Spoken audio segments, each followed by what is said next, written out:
Senior صحافی اور تجزیہ کار سہیل وڑیچ کے مطابق میرے کئی مخلص دوستوں نے مجھے مشورہ دیا ہے کہ عرفان صدیقی سے میرا کالمانہ مباحثہ نہیں بنتا۔ ان کی رائے ہے ایک تو اس طرح کی بحث میری ابتدائی طب کے خلاف ہے، دوسرا ان کی رائے ہے کہ عرفان صدیقی صاحب اپنی پارٹی کے ترجمان ہیں جبکہ آپ صحافی ہیں۔ آپ تو جو چاہے آزادانہ رائے دے سکتے ہیں، لیکن عرفان صدیقی صاحب پارٹی پالیسی کے پابند ہیں۔ وہ ظاہر ہے وہی کہیں گے جو ان کی اور ان کی پارٹی کے مفاد میں ہے۔ ایک بے غرض صحافی اور ایک مفاداتی فریق کا مکالمہ بنتا ہی نہیں۔ ان مخلص دوستوں کی رائے صاحب ہے، لیکن میں عرفان صدیقی صاحب کو پارٹی ترجمان، سینئر سابق وزیر اور مستقبل کے سینئر وزیر کے ساتھ ساتھ دانشور بھی سمجھتا ہوں، اور میرا خیال تھا کہ وہ حق و انصاف کی بات تسلیم نہ بھی کرے کم از کم خاموش رہ کر تائید کریں گے، مگر افسوس ہے کہ وہ اس قدر آگے جا چکے ہیں کہ انہیں پارٹی مفاد کے علاوہ کچھ نظر نہیں آ رہا۔ اپنے تازہ ترین کالم میں پیر راولپنڈی نے مجھ اور مجھ جیسوں کو مبلغین مفاہمت کا نام دے کر مذاق اڑایا ہے۔ مجھے ان کے طنز کے باوجود یہ خطاب قبول ہے، لیکن جواباً اگر انہیں مبلغ معاذ آرائی کا خطاب دیا جائے تو انہیں اسے بھی قبول کر لینا چاہیے۔ عرفان صدیقی صاحب لفظوں کے بازیگر اور طعن و تشنیع برے ستاروں پر مشتمل کالموں میں کہہ رہے ہیں کہ نواز شریف عمران خان سے مصالحت کیوں کرے، جبکہ میرا موقف ہے نواز شریف کو وزیر اعظم بن کر اگر کامیاب حکومت چلانی اور سیاسی بحران سے نکلنا ہے تو انہیں عمران خان اور تحریک انصاف کی طرف مفاہمت کا ہاتھ بڑھانا چاہیے۔ عرفان صدیقی صاحب کا استدلال ہے کہ عمران خان کی اسٹیبلشمنٹ سے لڑائی ہے، اس لیے عمران خان جانے اور اسٹیبلشمنٹ جانے۔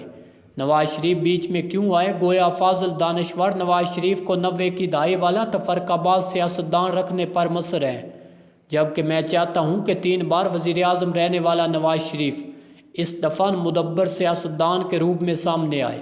میرے سامنے فتح مکہ کی مثال ہے کہ جس میں بدترین مخالفوں اور مسلمانوں کے قاتلوں تک کو معاف کر دیا گیا۔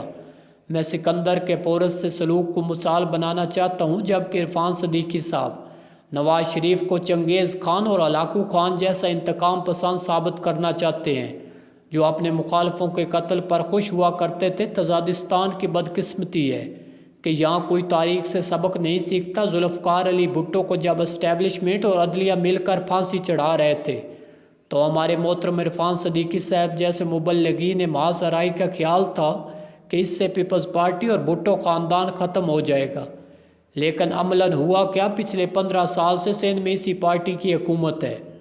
آج بھی شہید بھٹو اور شہید رانی کے نام پر ووٹ ملتے ہیں۔ اسی اسٹیبلشمنٹ کو بھٹو کی پھانسی کے بعد 3 دفعہ وفاق میں بھٹو کی پارٹی کو حکومت دینی پڑی۔ ثابت یہ ہوا کہ عمران کو جیل بھیجنے حتیٰ کہ پھانسی چڑھانے سے اس کا ووٹ بینک ختم نہیں ہوگا۔ اور تو اور نواز شریف کی مثال لے لیں، نواز شریف کو اسٹیبلشمنٹ نے 3 بار اقتدار سے نکالا، ہر دفعہ اس کا ووٹ بینک پہلے سے بڑھا اور ہر بار اسٹیبلشمنٹ کو اس سے صلح کر کے دوبارہ لانا پڑا۔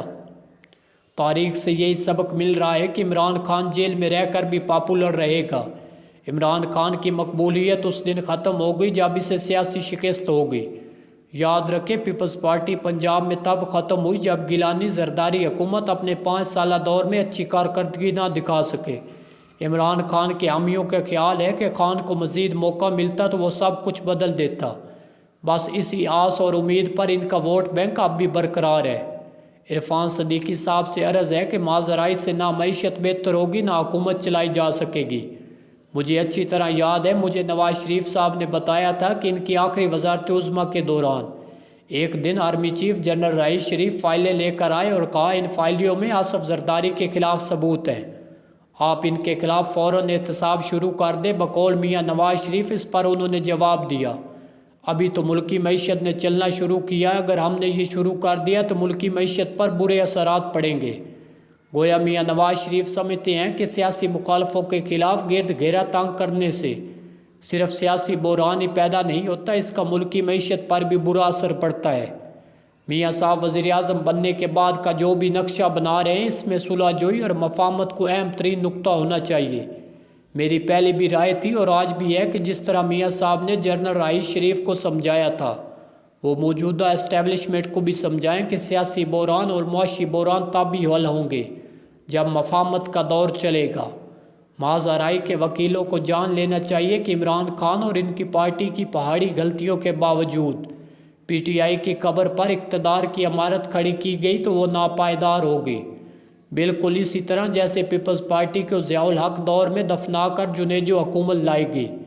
کیا وہ چل سکی، یا پھر نواز شریف کو نائل کر کے اور جیل بھیج کر نون لیگ کی قبر کھود کر خان صاحب کو اقتدار کے سنگھاسن پر بٹھایا گیا؟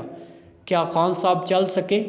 اصل مسئلہ یہ ہے عمران خان اکیلا نہیں ہے، اس کے ساتھ لاکھوں کروڑوں ووٹر ہیں۔ اگر انہیں آزادانہ انتخابات میں مساوی مواقع نہ ملے، نون لیگ یک طرفہ فتح حاصل کر کے اقتدار میں آ گئی تو کیا وہ حکومت چل سکے گی؟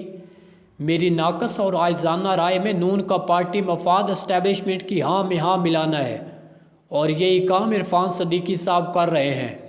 حالانکہ انہیں چاہیے کہ جو کچھ ماضی کی اسٹیبلشمنٹ نے نون لیگ اور اس کی قیادت کے ساتھ کیا، اس سے سبق سیکھیں اور تحریک انصاف اور اس کے کارکنوں کو انصاف دلانے کے لیے آواز بلند کریں۔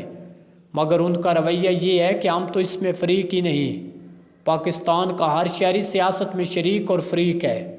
اگر ایک ووٹر یا ایک پارٹی کے ساتھ زیادتی ہوتی ہے تو یہ سب کے ساتھ زیادتی کے مترادف ہے۔